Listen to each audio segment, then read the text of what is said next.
तर आत्तापर्यंत आमचा या रोड ट्रिपचा जो प्रवास आहे तो झाला आहे 788 किलोमीटर आणि आम्ही निघालेलो होतो पुण्यावरनं उज्जैनसाठी. उज्जैन दर्शन झालेलं आहे आणि आत्ता मी चाललेले आहे 12 ज्योतिर्लिंगापैकी एक, तेच म्हणजे ओंकारेश्वरला.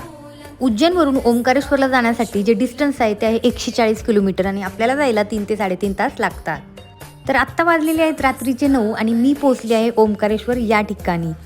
नर्मदा नदीच्या काठावर असलेलं ओंकारेश्वराचं मंदिर रात्रीचं अगदी छान दिसतं. दुसऱ्या दिवशी सकाळी लवकर उठून मी चाललेले आहे ओंकारेश्वराचं दर्शन घ्यायला. सकाळी लवकर आल्यामुळे मंदिरात एवढी गर्दी नव्हती. या ठिकाणी 251 रुपयेमध्ये तुम्ही अभिषेक पण करू शकता आणि तुमच्या स्वखुशीने ब्राह्मण भोजनाला देणगी पण देऊ शकता. असं म्हणतात की ममलेश्वराचं दर्शन घेतल्याशिवाय ओंकारेश्वराचं दर्शन पूर्ण होत नाही, म्हणून मी आता चाललेले आहे ममलेश्वराच्या मंदिरामध्ये.